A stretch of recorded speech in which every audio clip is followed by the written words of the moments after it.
Bismillahirrahmanirrahim. Assalamualaikum warahmatullahi wabarakatuh. Perkenalkan, nama saya Salma Indriana, semester 6. Di sini saya akan menjelaskan mengenai jawaban UTS untuk mata kuliah riset aksi.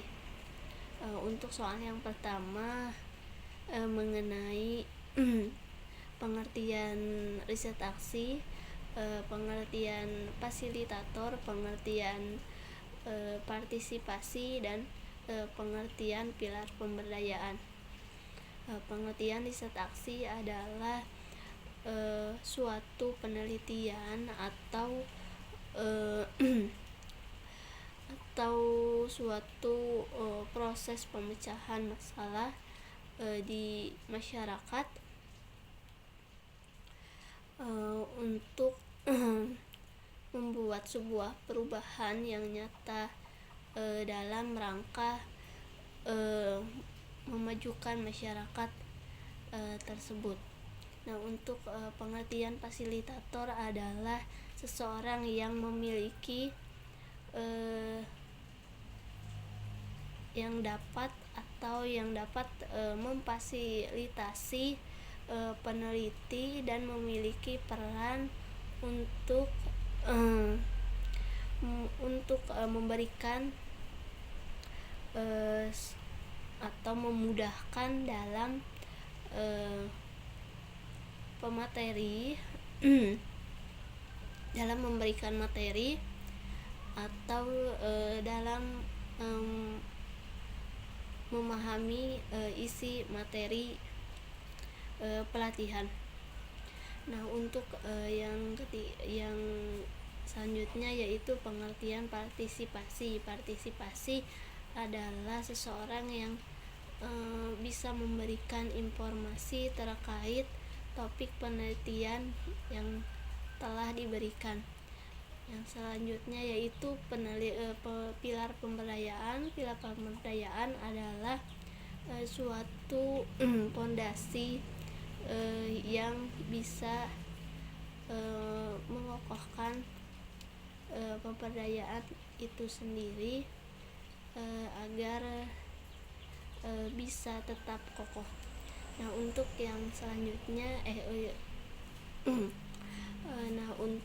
yang selanjutnya yaitu bagian dari pilar pemberdayaan. Pilar pemberdayaan ada 4. Yang pertama demokrasi atau people centris. Jadi masyarakat bisa berperan aktif dalam pemberdayaan tersebut. Yang kedua yaitu partisipasi. Partisipasi itu merupakan orang-orang yang ikut serta dalam pemberdayaan tersebut, dan masyarakat dan peneliti tersebut bisa disebut seorang partisipasi. Nah, untuk yang ketiga yaitu empowering atau kekuatan. Dalam empowering ini masyarakat dicoba digali potensi pemberdayaan yang ada agar bisa lebih dikembangkan. Lalu yang terakhir yaitu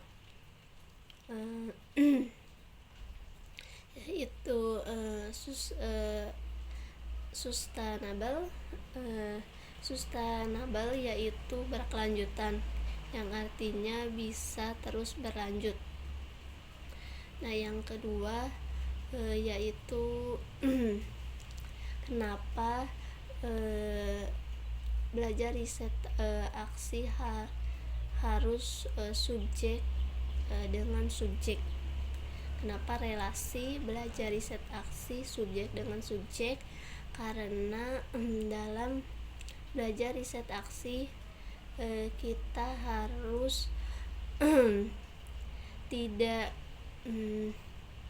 menggurui masyarakat tetapi kita bersama-sama dan memiliki posisi yang sama, yaitu menjadi seorang subjek dan tidak ada objek. Kita tidak bisa tiba-tiba menggurui, tapi kita belajar bersama masyarakat. Nah, untuk yang ketiga yaitu teknik fasilitasi. Dalam teknik fasilitasi ini ada kurang lebih 8, tapi di sini saya akan menjelaskan 3. Yang pertama yaitu alur sejarah. Dalam alur sejarah ini tekniknya adalah dengan menggambarkan kembali sejarah di lokasi tersebut, agar kita tahu sejarahnya dan pasti akan mengetahui bagaimana asal-usul dari daerah tersebut dan masalah-masalah apa saja yang ada, dan pasti akan muncul informasi-informasi yang berkaitan dengan lokasi tersebut. Nah, untuk yang kedua yaitu kalender musim. Dalam teknik ini digunakan untuk menyadarkan masyarakat bahwa dalam dalam pemahaman tentang keadaan suatu masalah yang terjadi dalam kurun waktu yang sama setiap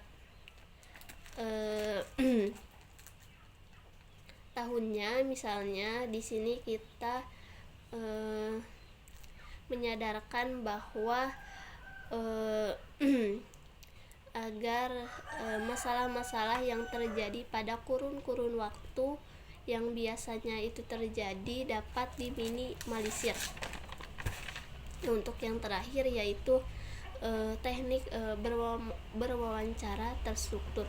Dalam teknik ini teknik ini menggunakan alat penggalian informasi di dalam PRA berupa tanya jawab yang sistematis, yang yang ditanyakan tentang pokok-pokok tertentu yang bersifat semi terbuka, tetapi pembicaraan dibatasi oleh topik yang telah ditentukan. Hasil wawancara akan menghasilkan informasi yang kita pasti tahu keadaan sosial, ekonomi, jenis masalah serta kebutuhan masyarakat tersebut. Nah, untuk yang terakhir yaitu mengapa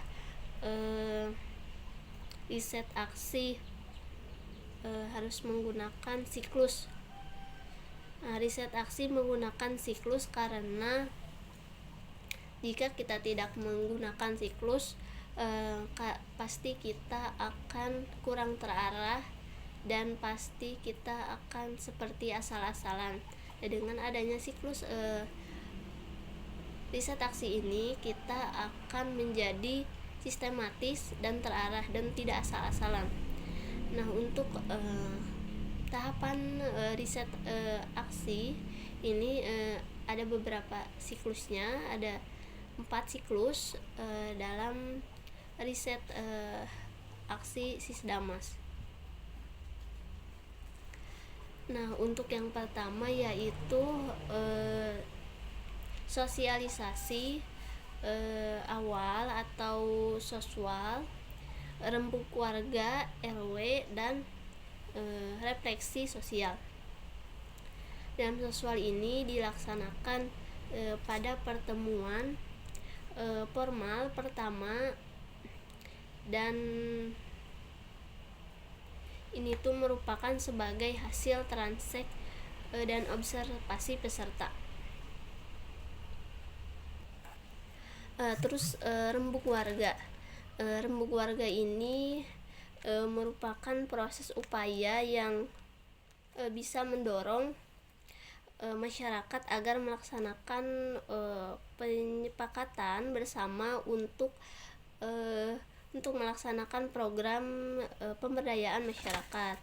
Nah, terus ada refleksi. Dalam refleksi sosial ini